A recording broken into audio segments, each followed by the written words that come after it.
Olá pessoal, boa tarde. Mais uma vez eu venho ao encontro de vocês para uma revisão, né? Como é sabido, a pandemia nos conduz, nos leva a novas reflexões sobre o processo de ensino-aprendizagem, né? E nossas metodologias enquanto professores também têm que ser alternativas, até porque nós não estamos mais, ou pelo menos até o momento não estamos, marcados pelos encontros presenciais, então novas metodologias são bem-vindas, até mesmo para uma autorreciclagem, né, uma autorreflexão do nosso papel enquanto professores. Então eu vim, né, mais uma vez, né, assim como ontem, hoje eu venho publicar para vocês esse vídeo, disponibilizar, né, para que facilite o aprendizado, né. O material de vocês para estudo, o roteiro de estudo já está pronto, encaminhado na secretaria da escola a partir de sexta-feira, né, para retirada, e para facilitar aqueles que têm acesso à internet também terão auxílio desse vídeo de revisão, né, que contará hoje com uma breve aula sobre o pré-modernismo brasileiro. Não vamos nos alongar muito, até porque o conteúdo já foi visto em sala de aula. Há grandes e maiores detalhes no caderno de vocês. Eu sempre procuro passar tópicos, né, na lousa e depois explicar. E eu vou procurar aqui, bem sucintamente, falar sobre esse movimento literário, né, brasileiro chamado pré-modernismo, né? Bom, só me adiantando, né? Eu já falei na sala de aula e essa é uma das características mais marcantes do movimento, né? Ele não se configura como uma escola literária. O pré-modernismo não é uma escola literária, né? Assim como as outras demais escolas que nós já estudamos antes dela. Por quê? Né? Por que não é uma escola literária? Nós já conversamos sobre isso. Não havia uma coesão, não havia um entendimento entre os autores, né? Porque haviam pensamentos distintos. É claro que haviam pontos de convergência, mas também haviam pontos de grande distinção. E havia aí, portanto, grande distanciamento entre o que pensavam os seus autores principais. Então, não havendo aí uma convergência única, né, não havendo características, não há como se descrever o pré-modernismo como uma escola em si, uma era literária, porque não havia uma coesão entre as obras, exceto por alguns pontos que nós vamos aqui pacificar para vocês mais à frente, né? Então, como eu falei para vocês, o pré-modernismo é considerado um período, né, de transição. Mas transição, o que é transição? Ou seja, ele está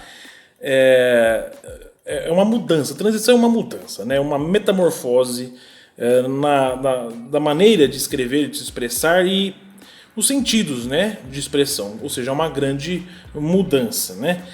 Como nós sabemos, o último período antes do pré-modernismo, que nós vimos ali no final do segundo ano do ensino médio, foi o simbolismo, né?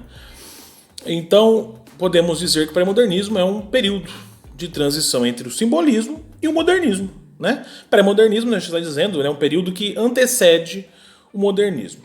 É um período, na história, considerado curto, né? Ele vai de 1902 a 1920, né? Mas e por que 1902 e por que 1920? Sucintamente, 1902 é a data inaugural do pré-modernismo, com a obra Os Sertões de Euclides da Cunha, né, publicação em 1902, e o seu fim data-se do ano de 1920, com a realização da Semana de Arte Moderna, né? Ou seja, inaugura-se o modernismo, dá-se fim ao pré-modernismo. O pré-modernismo ele foi um período de transição muito interessante, né? Mesmo não se caracterizando como uma escola em si, né, apenas como um período de transição, ele foi muito importante. Foi um marco decisivo, sim, para as mudanças das vertentes literárias brasileiras. Com certeza foi. Porque os autores começam a olhar com mais sensibilidade para as camadas menos favorecidas da sociedade, né? Começam a se distanciar um pouco mais da subjetividade, né? Se aproximar um pouco mais da objetividade, da realidade do povo brasileiro, né? E da realidade regional, né? Ou seja, a ficção permanece, porém, uma ficção muito menos idealizada, né? E com um foco mais sensível aos problemas sociais, né? Então, nós temos algumas características, vocês já têm elas definidas no caderno, mas vamos enumerá-las, né? A primeira característica que eu cito neste momento é a ruptura com o passado, como eu acabei de falar. Como assim ruptura com o passado? Eles rejeitam um pouco o passado, principalmente romântico, né? Idealizado, muito subjetivo, né? Pouco objetivo, é claro, né? Uma questão de realidade, né? Então eles procuram aí dissociar-se um pouco do passado literário, né? Daquele passado muito rebuscado, subjetivo, muito estético, menos conteudista. Então eles procuram focar no povo, na minoria entre aspas, né? As minorias mais pobres, que são a maioria, sempre foram, né, na sociedade brasileira, e focando nessa sociedade menos abastada, saindo um pouco da burguesia e focando mais no povão, entre aspas, eles acabam se distanciando da literatura antiga, né, que acabou ali no simbolismo, que já era um pouco mais moderno, mas do realismo, romantismo, parnasianismo e assim por diante. O segundo ponto, falamos também, é o regionalismo, né? Nós deixamos, por exemplo, se vocês se lembrar das principais obras do romantismo, ou mesmo do realismo, você vai viajar, voltar na cidade, basicamente na cidade de Carioca, na cidade do Rio de Janeiro, do século XIX, né? E você vai ver, por exemplo, figuras da alta sociedade, né? Carioca, da burguesia carioca. Pouco se verá, né? Pouco se focará no povo, né? E o pré-modernismo é, como nós falamos, um movimento de transição que vai regionalizar a literatura, né? Nós veremos ali muito mais falando sobre o Nordeste, muito mais falando sobre regiões do interior de São Paulo, né, do interior do Rio de Janeiro, não mais a capital do Rio de Janeiro, ou até mesmo Petrópolis, que ainda sempre foi muito elitizada, né? Então nós veremos aí uma regionalização. Todas as regiões basicamente brasileiras são contempladas por essa literatura. Os seus autores eles visarão mesmo, né? Atender e descobrir e levar o conhecimento à população, né? Que até então desconhecia, né? E aí entramos no terceiro ponto principal a se destacar do pré-modernismo, que é uma literatura de denúncia, né? Mas que denúncia? Como assim? Denúncia do quê? Até então, os problemas sociais eles eram praticamente ignorados pela literatura, né? Procurava-se fazer uma literatura, como eu disse e repito, muito subjetiva, muito voltada para o eu, para o ego, pouca reflexão acerca dos problemas da sociedade, né? E é justamente nesse aspecto que o pré-modernismo se destaca, principalmente alguns autores da minha preferência, como Lima Barreto, que vai aí fazer a denúncia de alguns problemas sociais que nunca até então tinham sido discutidos, como o racismo estrutural na sociedade. E olha só que interessante, nós estamos enfrentando problemas, desde sempre nós enfrentamos problemas de racismo na sociedade, porém ele está se alastrando nesse momento, né, devido a vocês estão acompanhando as movimentações nos Estados Unidos e no mundo todo, causadas pela morte bárbara do George Floyd, né,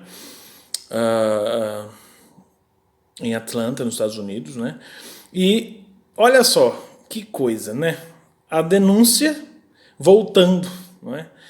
É claro que, diferentemente da época, trazida em menor escala, evidentemente não haviam redes sociais, né? O acesso aos livros ainda era muito, muito limitado, mas estamos aí vivendo novamente uma denúncia contra o racismo estrutural na sociedade, né? Na época denunciada por Lima Barreto, e bem como outros autores, e hoje sendo denunciada pelo povo de modo geral. Muito interessante, né? Ah, também nós temos a presença do quarto ponto a ser revelado, né, é sobre a contemporaneidade. O que é contemporaneidade? É justamente abordar temas do interesse contemporâneo, né, do interesse geral. São temas de tanta relevância que o povo, evidentemente, vai se interessar, evidentemente. Né? Então, outro ponto a ser destacado é a contemporaneidade das obras do período. Né? Nós falamos rapidamente sobre o contexto histórico. Na sala de aula nós já abordamos isso com mais profundidade. Aqui vamos tentar ser mais sucintos. Né? Nós tivemos um período ali no final do século XIX, começo do século XX, de grandes conturbações sociais, de grandes conflitos sociais espalhados pelo nosso território. Né? Destacam-se algumas revoltas, né? A Revolução no Sul, a Revolução Farroupilha, no Nordeste a Guerra dos Canudos, vários conflitos. E o que leva à assunção desses conflitos na sociedade? Interessante, né? Evidentemente, é a revolta popular. Né? Como eu disse para vocês, olha só como é interessante. Às vezes eu falo na sala de aula, e alguns professores de história poderão confirmar, eu não sou professor de história, mas embora a literatura ela esteja sempre associada com a história. Né? Mas o que leva à revolta é uma concentração de atenção e de riqueza em poucas capitais. E porque, gente, nós estamos falando aqui do começo do século XX, final do século XIX, onde a sociedade ainda era rural, né, em sua grande predominância. As cidades ainda eram pequenas, estavam aí crescendo aos poucos, né, com o êxodo rural, mas basicamente as cidades elas eram poucas, né? Poucas cidades relevantes, grandes, como a capital São Paulo, Rio de Janeiro, né? Minas Gerais, era o ciclo ainda da República Velha, enfim. E alguns problemas começaram a eclodir, principalmente no Nordeste, por quê? Com o fim do ciclo da cana, né? E o começo da República Velha, o Nordeste, principalmente aqueles que trabalhavam nas fazendas alcooleiras, né, da cultura da cana-de-açúcar, começaram a passar por graves problemas. As fazendas, os engenhos, né, de açúcar, eles começaram a sofrer com a falta de mercado, né, com o fim do ciclo da cana, começo do ciclo do café, né, a República Velha, os fazendeiros de café, enfim, o Nordeste passa por graves problemas sociais. Né? Os fazendeiros que antes cultivavam a cana-de-açúcar, tinham os engenhos para a produção do açúcar, eles falem, muitos deles despedem os seus funcionários que lá trabalhavam, e esses funcionários têm de viver abaixo da linha da pobreza, né? Realmente na miséria, os chamados retirantes. Né? E o retirante é uma figura aí, capital da literatura no começo do século XX. Nós veremos isso no modernismo durante a literatura, principalmente com Graciliano Ramos. Né? Mas essas carências sociais elas fazem com que as revoltas eclodam, né, na sociedade. Canudos, que é um exemplo bem emblemático dessas revoltas que aconteceu ali no interior da Bahia, né? Nós já estudamos também rapidamente uma comunidade, né, de Canudos foi criada, né, pelo padre Antônio Conselheiro, né? E era uma comunidade onde as pessoas se reuniam, viviam, se afugentavam desse grande caos social que assolava o Brasil nessa época. E eles conseguiram reunir ali aproximadamente 30 mil pessoas numa comunidade, né? Em Belo Monte, na Bahia. E onde havia ali um padre, né, o Antônio Conselheiro, que pregava para toda essa população, né? Talvez nós temos todo dia a história se reinventando, né? Mas nós temos ali um movimento que não agradava aos olhos do governo federal, né? Evidentemente, Antônio Conselheiro pregava a irmandade, uma espécie de socialismo, né? E isso, evidentemente, não soava bem aos ouvidos do governo federal. Ah, nós já sabemos o resultado desse movimento de Canudos, um conflito que durou aí por volta de um ano. Tem os seus pontos positivos, se é que nós podemos tirar algum desse conflito. O governo federal envia um funcionário público para observar como viviam a população canudense, né? E esse funcionário chamava-se Euclides da Cunha, né? Euclides da Cunha ele é enviado, né, para observar, para descrever os movimentos do conflito de Canudos e acaba ali surgindo uma oportunidade ótima para a primeira obra do pré-modernismo, né, Os Sertões, do Euclides da Cunha. Ele vai observar o povo, a terra e o conflito, né? O primeiro ponto é a terra, onde ele vai explorar a geologia, a região de Canudos. Em seguida, o povo. Ele vai enxergar onde todo mundo no Rio de Janeiro apontava Canudos como um grupo de revoltosos armados que iria derrubar a ordem republicana, né? Mas não era nada disso. Ele observou ali miséria, observou um povo definhando, faminto. Olha só, olha que diferença, né? Quando a gente observa a história fielmente, na realidade, e a teoria não é exatamente lá aquilo que imaginava-se, né? E por fim, sobre o próprio conflito de Canudos, né? Então surge a obra inaugural do pré-modernismo, que é Os Sertões, né, no ano de 1902, que não é assim, nós não podemos classificar Os Sertões como uma obra tipicamente fictícia, né? Ela é mais um relato histórico, né, contando ali com mais proximidade sobre o conflito de Canudos, né, que nós já sabemos que terminou muito mal, principalmente para a comunidade de Canudos, e como exemplo houve aí a decapitação do padre Antônio Conselheiro, né? Nós temos então, como eu falei para vocês, outro problema que causa um grande e profundo problema na sociedade, que é a marginalização dos negros. Como assim? Lembra que eu falei para vocês? Nós estamos falando do final do século XIX, começo do século XX. Né? A abolição da escravatura se deu no ano de 1888, como nós sabemos. A população negra, que antes trabalhava entre aspas, né? Eram escravizados, eles estavam libertos, entre aspas, né? Eles tinham a sua liberdade, a partir de então, a escravidão ela era proibida no Brasil, porém eles não tinham aonde ir, não tinham onde morar, ou onde trabalhar. Por quê? Olha só. Quando eles eram escravizados, isso realmente foi uma página péssima, né? Uma página monstruosa da nossa história, né? Que nós queremos esquecer porque foi realmente muito triste, muito profunda. Eles lá, né, eles se alimentavam evidentemente muito mal com restos de comida, trabalhavam sem nenhuma condição, porém eles estavam alocados nas fazendas, né? Eles sempre trabalhavam na terra. E de repente livres eles saíram das terras, a mão de obra escrava foi substituída pela mão de obra imigrante, e os negros eles foram para a cidade, né?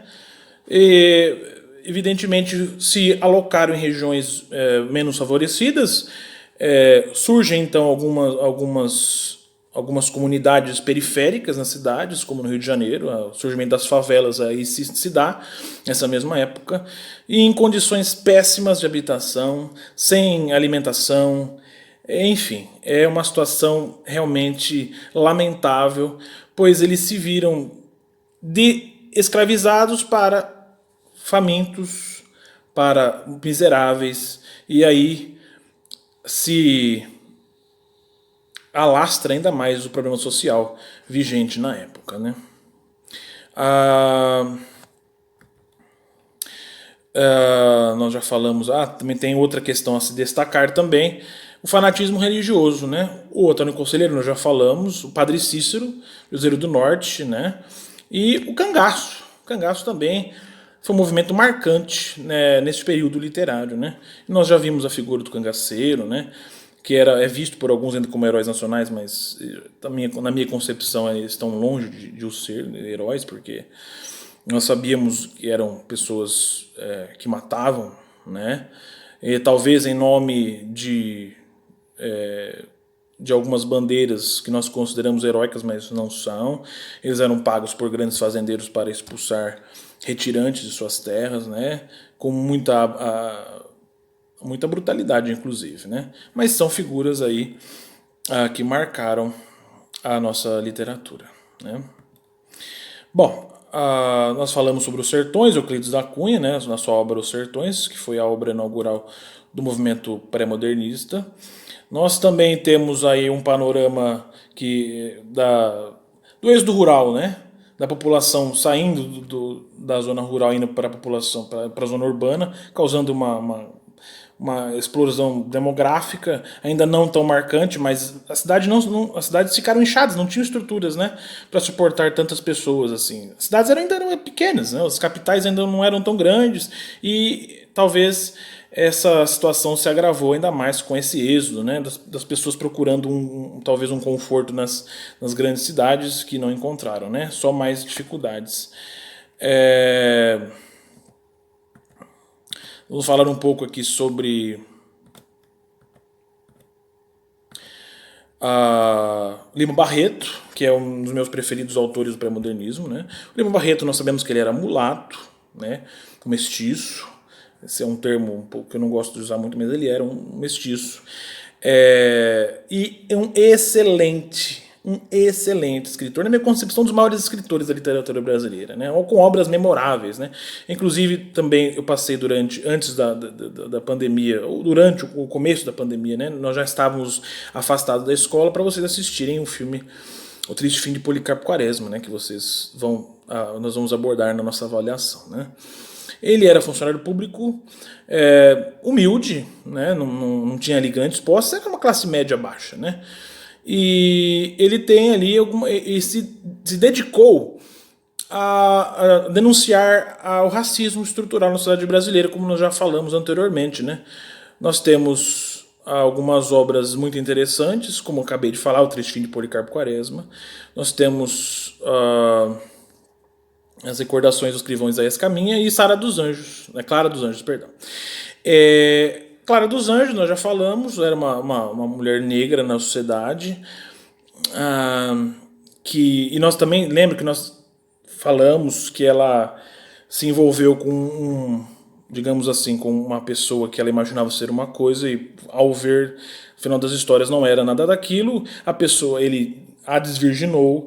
Nós sabemos que nós vivemos numa cidade muito tradicional, ainda, né, muito arcaica em costumes, e a mulher que perdia a sua virgindade, talvez ela também perdia o seu valor perante a sociedade, e ele denuncia aí todos os dissabores que passou a Clara dos Anjos, né, após ser aí deflorada e ser abandonada, né, ou seja, a pessoa não casou com ela, né. O escrivão Isaías Caminha, nós temos a denúncia também de corrupção no funcionalismo público, algo recorrente hoje em dia, né? Isso é estrutural na sociedade brasileira também. E ele, por mérito, ele não consegue subir na carreira, né? Ele consegue subir na carreira por outros meios, né? Denunciando o seu patrão, né? Por estar ali numa casa de baixo meretrício. E ele acaba se aproveitando dessa situação para subir na carreira pública, né? O Triste Fim de Policarpo Quaresma, talvez a sua obra mais destacada, né? Policarpo Quaresma, um entusiasta do presidente Floriano Peixoto, né, o segundo presidente da República, mas ele, além de ser entusiasta do presidente, dos atos heróicos do presidente da República, que ele também era militar, né, o Policarpo Quaresma, ele pregava uma língua brasileira tupi, né? Ele achava que a língua brasileira deveria ser substituída pela cultura e pela língua tupi. Aí sim poderíamos chamar língua brasileira, não língua portuguesa, né? Porém, por essas ideias, ele foi considerado traidor da pátria, né? E, inclusive, foi morto, executado pelo próprio Floriano Peixoto, né? É interessante essa dicotomia existente na obra do Lima Barreto. Ele vai abordar, como eu acabei de falar e repito, né? O grande problema que nós encontramos são classes que nunca foram abordadas em obras, que são os funcionários públicos, são os negros, são os alcoólatras, são personagens que nunca fizeram parte do centro da obra literária. E a partir de Lima Barreto passam a ser mais enaltecidos, né? Vitória para a literatura, né? Graças a Deus. Nós temos também o Monteiro Lobato, uma figura muito importante e relevante para a literatura, porém é um pouco controverso, né? Moderno em partes e muito aristocrata, muito conservador em outras partes, né? Ele, como nós já sabemos, uma passagem muito interessante, ele critica a escritora Raquel de Queiroz, né, quando ela escreveu o 15, apenas com 25 anos, uma professora primária, né, ele, machista, né, numa sociedade muito machista, ele critica a própria Raquel de Queiroz, né, ele imaginava que ela havia plagiado a obra, né, o 15. Não é possível uma mulher de 25 anos, isso é a palavra dele, tá? Não concordo. É impossível uma mulher de 25 anos, professora primária, escrever uma obra com tanta profundidade como o 15, né? De fato, foi uma grande obra que marcou o modernismo, mas ele era um pouco controverso, né, em seus pensamentos. Mas, falando no que se refere à literatura, excelente escritor. Tá? Realmente uma pessoa que vai marcar a literatura. Principalmente infanto juvenil, nós falamos do Monteiro Lobato, nós lembramos do Sítio do Pica-Pau Amarelo, certo? Isso é comum, mas ele também escreveu obra para gente grande, entre aspas, né? A principal obra que ele escreveu para o público adulto foi o Urupês, e surge então aí talvez um dos primeiros heróis tipicamente brasileiros, o chamado Jeca Tatu, que surge justamente na obra Urupês, que ele desenvolve. E quem é Jeca Tatu, né? Jeca Tatu, ele era considerado um pobre caboclo, né? Preguiçoso, né? Principalmente preguiçoso, que mora numa casa de taipa, uma casa pobre no interior. Mas assim, qual é a jogada do Monteiro Lobato, né? Ele era da região do Vale do Paraíba, né? Ele era um fazendeiro, ele era assim de uma família bem rica, bem abastada, né? Então ele procura retratar na obra Urupês, bem como outras, a decadência, né, da era do café, das fazendas cafeeiras do Vale do Paraíba e da pobreza, né? Porque depois da bonança, infelizmente, nós temos aí a pobreza, né, dessas fazendas cafeeiras do norte do Vale do Paraíba e que passam por situações, não apenas os fazendeiros e os empregados, né, os antigos lavradores, né, do café, acabam também perdendo tudo, ficando sem casa, inclusive Jactatu é um símbolo, né, dessa transição da riqueza do café para a decadência do café, da sociedade do Vale do Paraíba, né. Ele morava numa casa com poucos recursos, porém ele era preguiçoso, vivia prostrado, né, e ele, talvez mais com que nenhuma outra figura, representa a sociedade brasileira, né. A sociedade brasileira em si era uma sociedade de preguiçosos, né? Vamos falar a verdade, né? Nós somos, em muitos aspectos, preguiçosos, né? E ele representa essa sociedade, né? Que, de repente, havia uma passagem europeia que ele retrata a sua moradia, que tinha uma goteira que caía em cima da cama, em cima da cara dele. E ele não arrumava, porque, não vale a pena, né? Pra que eu vou arrumar? Tá bom sim, é fresquinho, uma aguinha na cara, né? Pra refrescar, é ótimo. Então, ele vivia prostrado, né? Para não se... Nós podemos até associar ao nosso querido Jaiminho, né? Do Chaves, né? Para evitar a fadiga. E assim era o Jactatu, né? É o nosso querido herói brasileiro, né? Da obra Urupês. Nós já falamos do Sítio do Pica-Pau Amarelo, que foi uma obra infanto-juvenil, que até hoje é muito conceituada, né, na nossa sociedade, foi objeto da Globo em muitos anos, né, do Sítio do Pica-Pau Amarelo na Globo, né, uma série, né, infanto-juvenil. E por último nós temos Augusto dos Anjos, né, que era o da poesia, da poética pré-moderna, né. Ele escreveu apenas uma obra no ano de 1912, a obra Eu, né, e ele era um fã da metafísica, né. A metafísica, por sua definição, ela significa além da natureza, né? Além do físico, além daquilo que nós vemos, além daquilo que nós podemos tocar, né? Além daquilo que é palpável. E era uma poesia assim. Ele era muito fã do Arthur Schopenhauer. Trazia aí algumas características do naturalismo, do parnasianismo, né? E um dos seus principais poemas, aí temos os versos íntimos, né? Vamos fazer a leitura dos versos íntimos aqui, né? Deixa eu afastar aqui um pouco a câmera para facilitar aqui a leitura. Vês, ninguém assistiu ao formidável enterro da tua última quimera. Somente a ingratidão, esta pantera, foi tua companheira inseparável. Acostuma-te à lama que te espera.